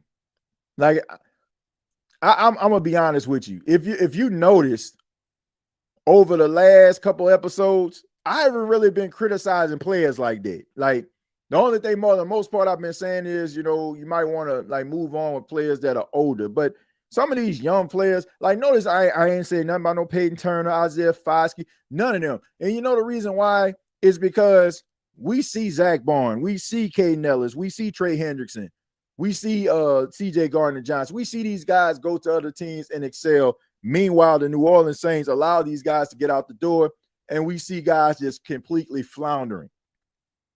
So to me, like, you got to kind of think about maybe the New Orleans Saints aren't utilizing these guys the right way, and they haven't developed them enough for them to actually see that full potential. And then also what I just didn't like is when he said that he offered Zach Barnes a contract, but he probably offered him something that was just completely like just a lowball number, just to say, oh, we offered you something, but you ain't want it. Like, just kind of looked at him like he was just hot garbage or something like that. I mean, it's kind of like what, you know, when y'all know I'm a wrestling fan. It's like when The Undertaker was wrestling back in the 80s. He was Mean Mark Callis, and there was this general manager of wrestling named Jim Herd, who basically told The Undertaker, you'll never draw a dime. In wrestling term, that means that nobody will pay to see you. Right? Yeah, I mean, basically, you were Jim Herd in this thing. Like, little did Jim Herd know that The Undertaker would end up being one of the most recognizable wrestlers in the history of the world. Like, that's what he kind of did to him. Man, nobody ain't gonna come up here and see no Zach Barnes. Ain't nobody coming to see you, Zach. Zach went out there and went all pro on their tail, and I'm proud of him, because I like Zach Barnes is one of those people that just makes you think about the fact that maybe, you know, like, you shouldn't be so quick to judge individuals. You should give them time to develop or give them an opportunity, which I didn't understand, because Zach Barnes was a second-round draft pick. He came out, had a better PFF than Patrick Queen and Kenneth Murray, two well-known linebackers. Of course, we know Patrick Queen from LSU and Kenneth Murray from Oklahoma. And he had a higher PFF than they did. I mean, I like Patrick Queen and I like Kenneth Murray, but I ain't seen none of them make no all-pro team. So, yes, there's an issue with the developmental system. Who knows? You end up like letting Peyton Turner walk. He gets picked up by, I don't know, maybe the Minnesota Vikings or something like that, get with Brian Flores and end up being a double-digit sack guy. Man, it's just something about this Greg Popovich type defense they be running. Like, yeah, you know what I'm saying? It ain't Lob City. Like, we ain't throwing lobs from half court. Like those Clipper team when they had Blake Griffin and DeAndre Jordan on there. Like, it's more like bank shot, pass, layup, pass, bank shot. You know, like, I don't feel like guys can actually hunt. It's about assignments. It's about, you know, moving and shaking and trying to move the guy out the spot versus going after the quarterback. I just feel like, man, they just need to be a little bit more aggressive. Like, maybe some blitzing. You know what I'm saying? Maybe, you know what I'm saying, like, send a linebacker. Like, have somebody flying sideline to sideline. I don't want to, like, evaluate. I don't want to go at Isaiah Foskey and talk about he terrible and all that kind of, like, I don't. Because I don't know if the guy's terrible. I would like to see him, like, maybe with a different defensive coordinator. Like, I just think that the New Orleans Saints, they have this philosophy, this mind frame, like they forever indebted to some of these seasoned veterans. And, oh, he's been here, he's been a soldier for us, and we don't want to get rid of him. We don't want him to lose his spot. Man, you got to draft these young players and give them opportunities to play. And, you know, like, I just think that the Eagles gave Zach Barnes an opportunity. And there's a reason why he's probably going to, he's going to cash in and make a hell of a lot of money. Whether it's with the Eagles or somebody else. Yesterday's price is not today's price for Zach Barnes. This man I said in an interview, he would sit in his car after practice in the driveway and cry. Like thinking and wondering probably something wrong with me. What can I do to get hit the field? What can I do to be a part of this defense? They got me running down the field on special teams. This man sitting up here crying about something that ain't even his fault. You good enough to play, but nobody sees that in you, and it's sad. And I'm tired of looking at it. I'm tired of looking at players with potential. And we trust the organization so much, unfortunately, sometimes, that we feel like if a guy isn't on the field, he ain't good enough. If he's a rotational guy, we don't need him. So I look at these players completely different, man. I look at them different. TJ, what would your opinion be if Mickey Mouse Loomis picked Rizzy as the head coach? We all know he is delusional. I only see that happening if nobody wants to come here like that. Like, and you kind of just want to do it to maybe save face a little bit. Like, like we went around the world from London to the Bay, from Timberland to Timbuktu, and nobody really seemed to really grab us the way that Darren Rizzy did. Like all that nonsense right there. Like, okay, man, and in layman terms, nobody wanted to come here. That's the only way I could see Darren Rizzy becoming a head coach again. Like, I don't think that he is a top choice for the New Orleans Saints. I don't. I think the players like him, and I think that, kind of moves them a little bit, but I don't see him coming back. I don't see him coming back at all, period. Like when they hired a coach, he gone. Because you don't want that. Like, you'll probably have a rift in between the coaching staff because players have a relationship with Rizzy. So, they're going to be trying to talk to Rizzy instead of the coach. And that might, ruffle some feathers there. So, Paul Heyman put him where he needs to be. Exactly. All right. But the Saints ain't got no Paul Heyman right now. They ain't got a Paul Heyman guy in the building. Just a bunch of yes men. Got Pat Patterson and Gerald Briscoe doing the attitude era when he was rolling with Vince McMahon. That's what they got. That's what they got. They got Briscoe and Patterson right now. They ain't got no Paul Heyman. They ain't got a rebel without a cause in that organization. Just a bunch of yes men. Just a yeah. Yeah. You know what we need to do? I think I need to raise up this window. Yeah, you sure do. But there's no window in the room. Yeah, no, there's not a window in the room. That's what you got up in. Bunch of yes men. All in favor say, aye, me. Ain't got one person in the room like, I don't know about that, man. Maybe we need to try something different.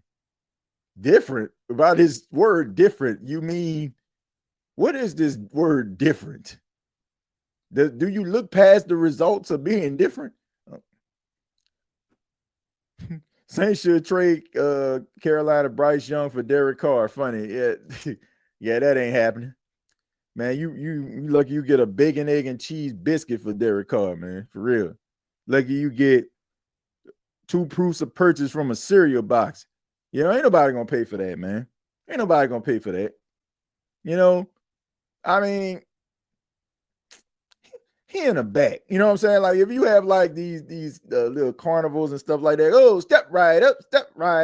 Everybody got everything that, all the LED lights blinking. You know what I'm saying? You got the guy who you knock down the bottles. Then you got the fishing game. You know what I'm saying? Then you got the little gun game where you spray the water, it rises to the top. And then in the back, all the way in the back, where there's really no lights. And you might have like the spotlight that comes down is a boot, and Derek Carr is in there. Try to convince people that he is a top 5 quarterback. That's what you have right there. Okay, that's where we're at right now. Nobody ain't checking for that, and I can see a couple scenarios here that he does come back. One, if they end up getting a coach like McCarthy, they'll probably bring him back, and I just think that probably would be like a 1-year thing. just so the Saints kind of save some money. Other than that, like I feel like if Joe Brady does become the head coach of the Saints, I don't feel like Derek Carr gonna come back. I don't. I think he'll want to roll with Rattler. And there's one thing I give him credit for. If the new coach comes in and says, I want to do this, I don't want him, I take him, I don't want him. He said that he okay with it. So that's the best thing. That's the best thing he said that entire 45 plus minute conference. Like that you're gonna allow the coach to actually pick who he wants and what he wants. I blame DA for everything. He can't develop players. Yeah, that was a developmental problem, man. But that's what happens when you try to take a guy that is known for one particular thing and he's good at that particular thing, and you try to move him and make him something completely different than what he used to. Check out Saints Talk with Timothy J. Jones on Bleacher Report every Wednesday. And thank you for that, Cartel. Appreciate that, man. And thank you for dropping the link in there. Thank you. Yeah, man, we talked about Mike McCarthy on this episode, and like I said, every Wednesday at 7 p.m. Eastern. Yep, Pat Patterson. LOL. Some of y'all caught that. Some of y'all like, who is Pat Patterson? Let's see. Hey, go check the tape. Yeah, man. I mean, look, you don't say check the tape if you bottom 15. Check the tape. Intercepted. Fumble. Might be a touchdown. Oh, hold on. There's a touchdown in there somewhere. Yeah, check the tape. And he threw a egregious interception. Wait a minute. It's a fumble by Derek. Down the field of Shaheed for the touchdown. See, check the tape. See, you check that. It's like when you look at somebody's resume. Look, it says here that you were incarcerated for 6 months for stealing some eggs. No, that's in there. Oh man, no. See, that was a mistake right there. I told all Kardashian fans that this was Carr's last big contract, and that's why he ain't willing to take a pay cut. He gonna go league minimum to start or a career backup, helping develop the next rookies. Yeah, pretty much, man. So I don't blame him for not wanting to take a pay cut. I don't blame him. I blame the Saints for paying him that in the first place. I mean, the Saints paid this dude like they was about to do something. I was like, man. I mean, I know people like, man, that contract is not, one of the top contracts in the league. Is middle of the pack. Okay, but still, $100 million. $100 million. I mean, I'm saying, man, what are we doing? TJ, when are you and Big Q going to get together again? I don't know, man. We're gonna have to figure something out. I haven't reached out to Big Q in a while, man. I think the last time me and Big Q did something, when we went on the Atlanta Falcons podcast. Shouts out to my guy Birdo and Smitty, man. And then they had McClure on there, the former offensive lineman for the Falcons, man. Y'all know he played at LSU. But yeah, man. I mean, that was the last time I did something. We got to get together. Hopefully, we do something like leading up to the draft or something. I'll reach out to him so we can try to collab on something. Yeah, I know he's extremely busy and knocking it dead on his channel. And like I said, man, just been doing so many different things. Got the NFC South Roundtable and Bleacher Report in here.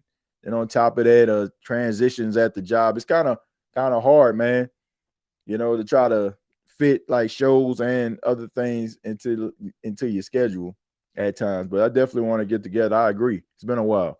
If I'm McCarthy or Brady, I don't want to be tied to the hip with Carr. Yeah, that's a good point.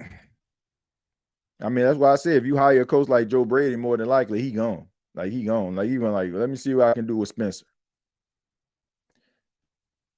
TJ, remember Joe Montana Sports Talk Football? Do I remember? That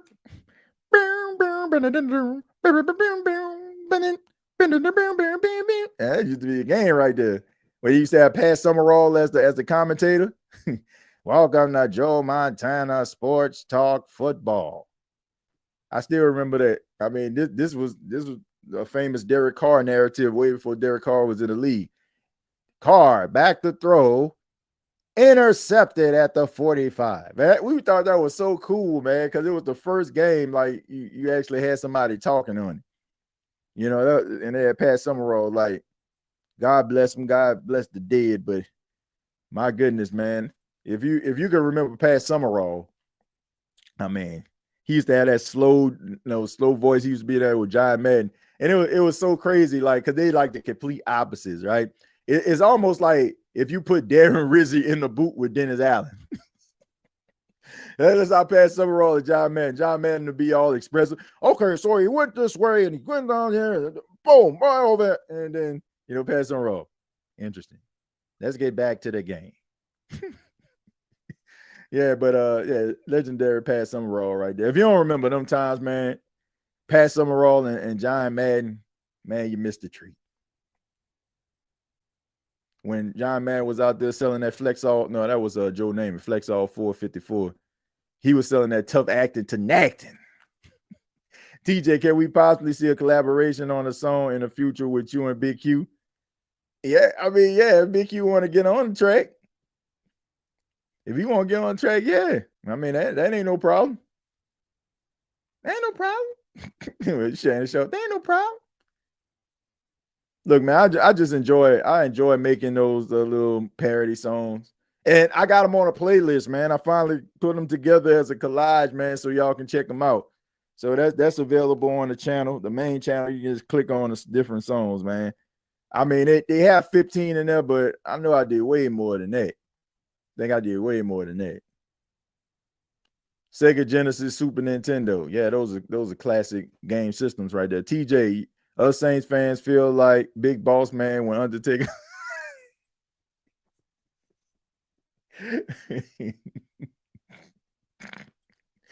Oh man, that was insane right there.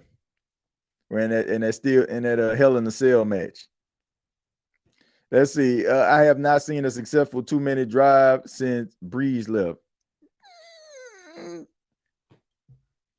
I've seen a couple of them. I ain't gonna knock them like that. I remember that successful 2-minute drive they had in the first game versus Atlanta this season. I remember that. Like, he threw the pass, a touchdown to Olave, but defense kind of wet the bed. Paulson and Debo with the pass interference call, big long field goal by Younghoe Koo. I seen, I'm trying to see maybe another drive. Well, I can't remember another one. I mean, Spencer Rattler did put together some decent drives, 2 minutes. I just seen some decent 2-minute drives coming from him. And I seen there's one I remember from Derek Carr. I guess I got to look at the 5 wins that they actually had, because he was the reason, they won all 5, according to everybody, everybody that talk about him. That playlist gonna make me go buy a Nextel and record my ringtones again. Yeah, everybody used to have them ringtones back in the day. Buying them things for $1.99. Man, we against Washington for the win. TJ, remember when John Cena beat up Chris Jericho with one shoe off? Carr ranked 16 and Carr contract ranked 18. Not the best and not the worst, but definitely not the top 10 list of players need to be cut. Linda, it's not bad. It's not necessarily good, because the thing is, you could have did something else with it. You didn't have to. You didn't, like, if you're wasting money because you didn't make the playoffs and your team is not better because of them. So to me, you wasted your money. It's only worth it, and it's only like, says nobody. All right. If you spend over $100 on something and be like, are you going to, and it's not really working, are you going to be like, I'll still keep it? No, you're going to be like, man, where's my receipt? Man, let me bring this back to the store. Calling Amazon, man, let me hurry up and get you want me to bring it to, UPS, or I'll be here tomorrow, right? Like, we can look at it, but nothing in this world we look at like if it costs a decent amount of money, we just sit up there and just say, oh man, just leave it there. Right? Yeah, just leave it right there. Like it cost $250, and just leave it there. I don't want it, but like they wasted money. It's plain and simple. They wasted money. You could have did something else with it. If he didn't give you what you need, you wasted money. Nothing like I said, nothing in life. Time. Nobody say, oh man, I remember I was in this relationship and they broke my heart, but you know what? I ain't waste my time. Like, you kind of did. You know what I'm saying? Like, come on, man. Like, nobody wants to feel like they wasted time. Nobody want to feel like they wasted money. And you wasted money because that investment didn't give you what you needed or wanted. Like, dang, you know what I'm saying? Even a lemon from time to time will get you to the corner. I mean, this man, he ain't get you next door. As soon as you got out the garage, man, you had to try to turn the call back over. Nah, bro. Wasted your money. No playoffs. No signs of playoffs. And it wasn't like, oh, man, if Derek Carr didn't get hurt. Says nobody. Don't know why people tripping on Mike when anybody would be better than Allen at this point. Somebody made a very interesting point about this. They said, if your biggest issue with Dennis Allen was the fact that he was a losing coach, like, why would you have an issue with Mike McCarthy, who is a winning coach? Like I said, a 60% completion percentage versus a 0.31 winning percentage? I mean, like I said, you could do worse than Mike McCarthy. If Rattler pulled off that 2-point conversion against Washington, that would have been the best 2-minute drive all season. The kid got poised. We got to develop him. The thing I like about Rattler, and I've said this before, if you've been rocking here for a while, he got better every game. He got better every game, and he had more confidence. And I feel like going into year 2, he'll probably have even more confidence than he had this season. We play in the only division that doesn't have a top 10 quarterback and still couldn't win the division the last 4 years. Yep. That's the sad part. But you've been having a lot of injuries, and the reason you're having a lot of injuries because you got a lot of older players on this team. Y'all missing the point. The Carr contract is not the problem with the Saints. The Saints got what they paid for. Quarterback ranked 16th for a contract ranked 18th.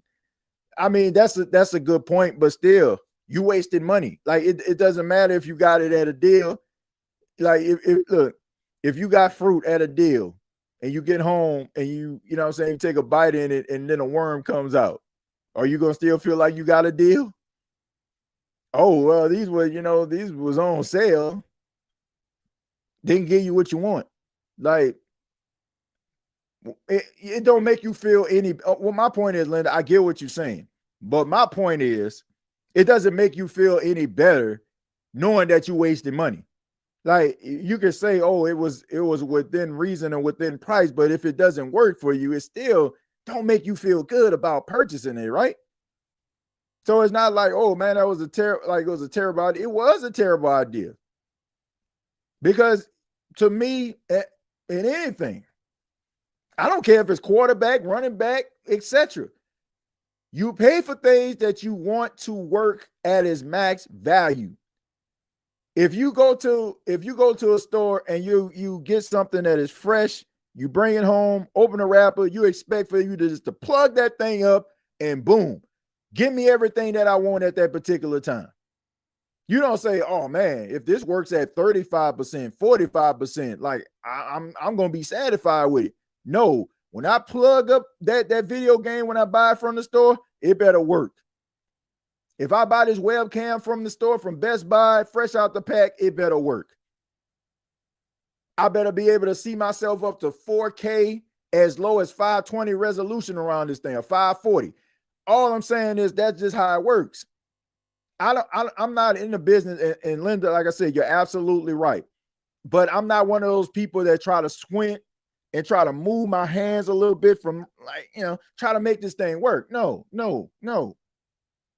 It still sucks that you made a decision like that. And it still didn't work out for you. That's my whole point.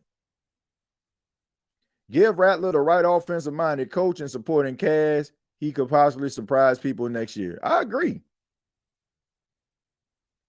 TJ is the goat of analogies. I'm taking the apple back to the store, even if I paid a penny.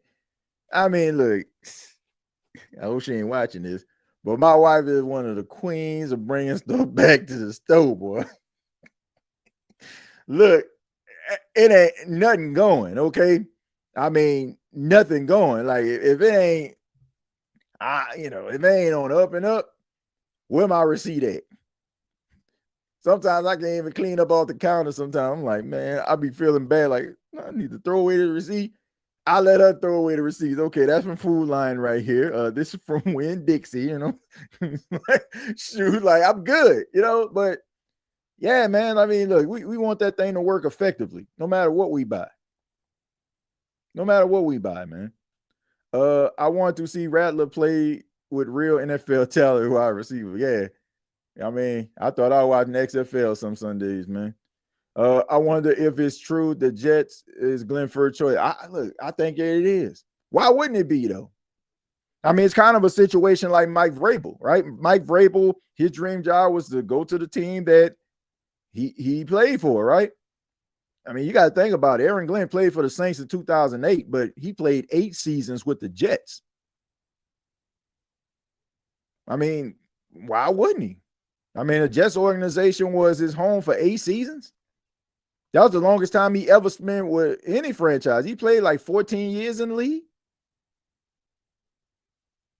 So, yeah, like, why wouldn't it be? The Saints need to build from the inside out, starting in the trenches with Calvin Banks. Look, they need I'm not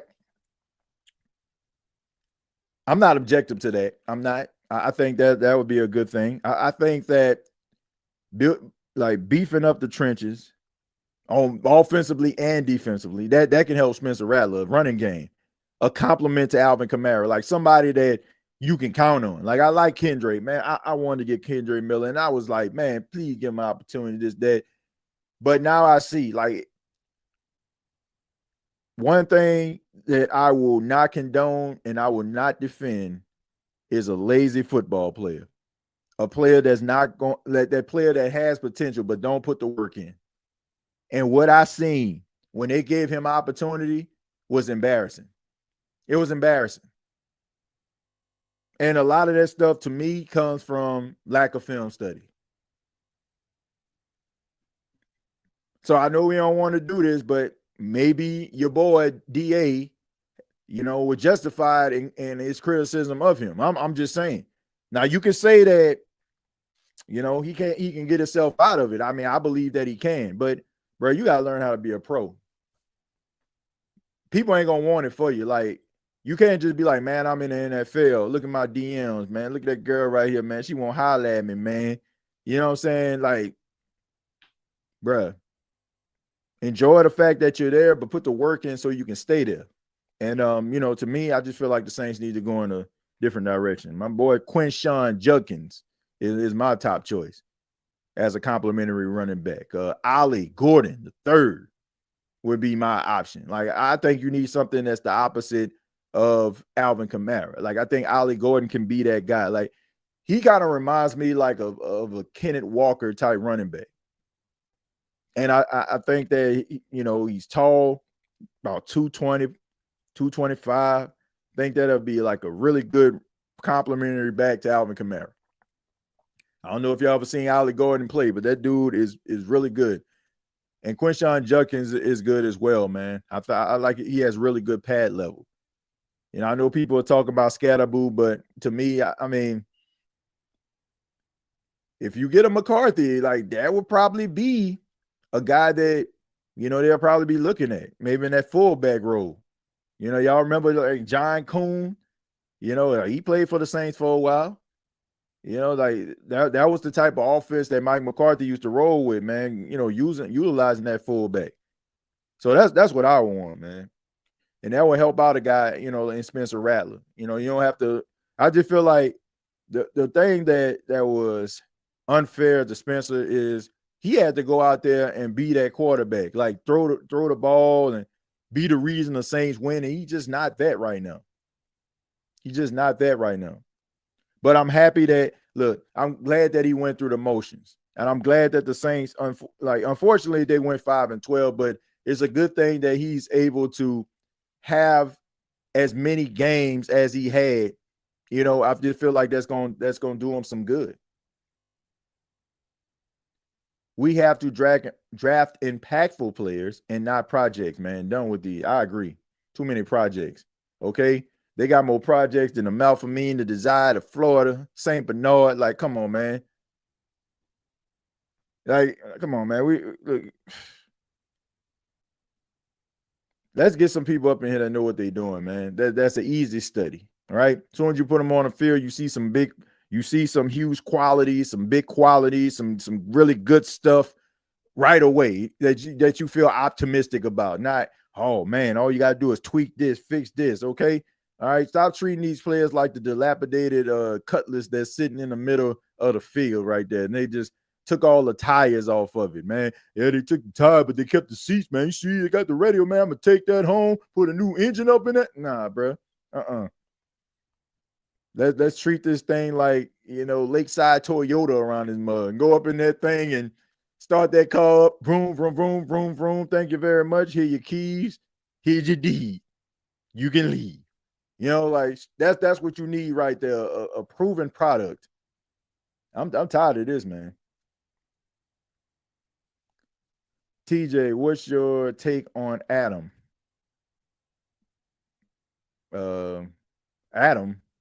Adam who? He has the ties to New Orleans. Who has ties to New Orleans?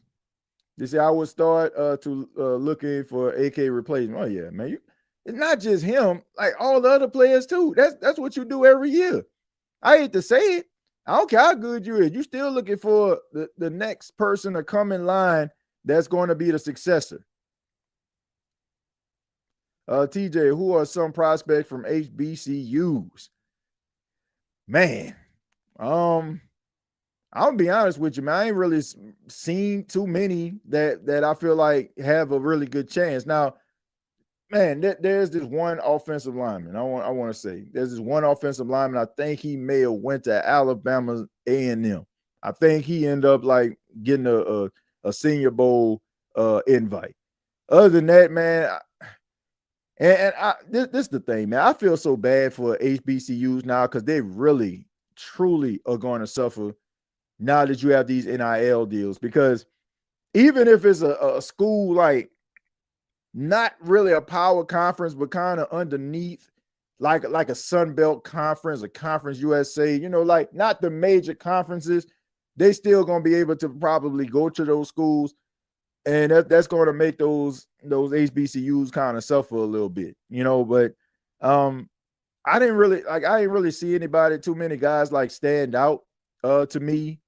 But at the end of the day, I feel like all they do sometimes is like kind of blow smoke up our behinds. Like they have like this HBCU combine that they might send the the intern that's in a mailroom. Hey man, you want to go to a bowl game? You want to go to a combine?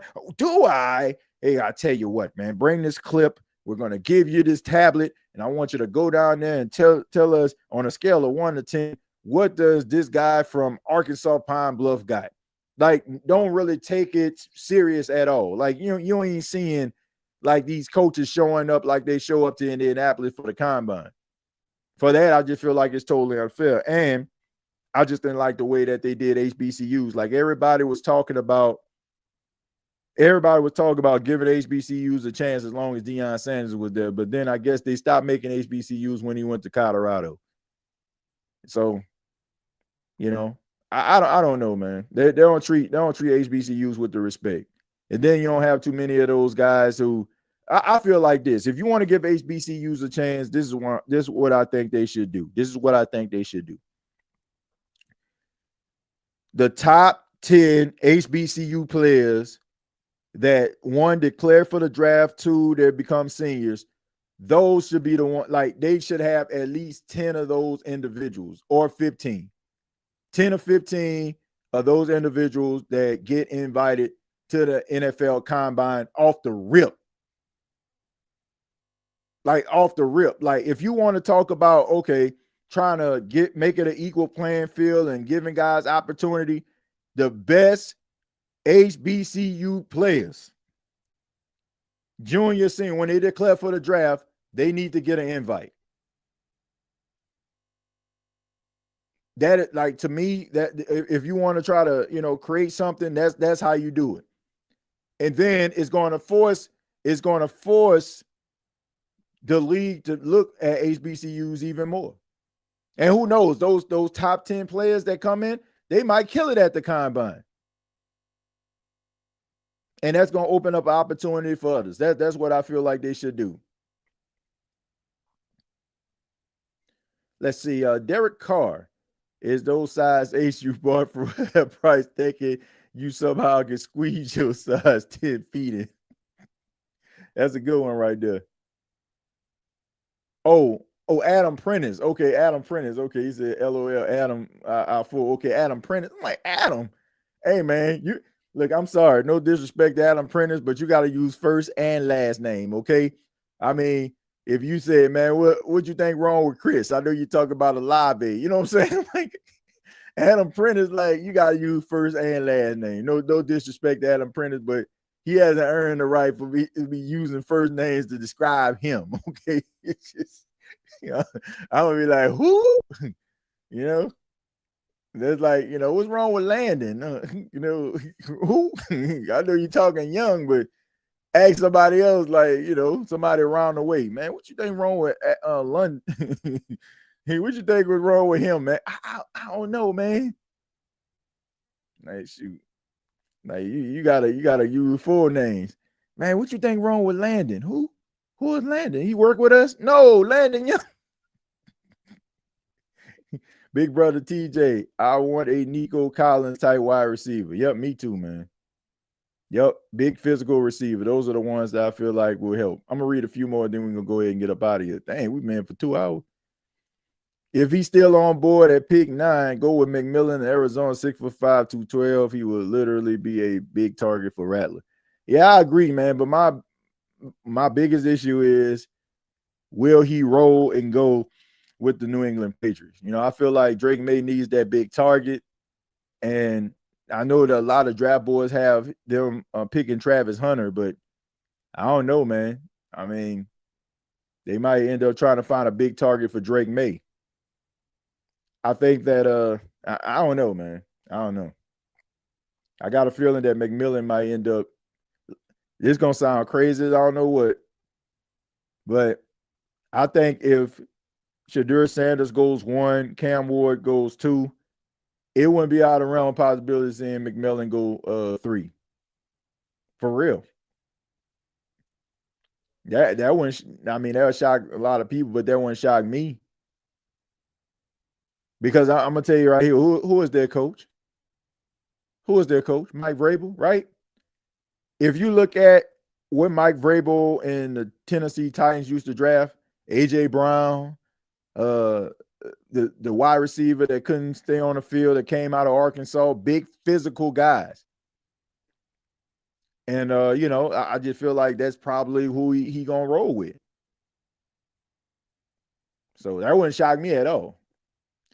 Adam Prentice went down as the greatest Saints running back, just like I predicted.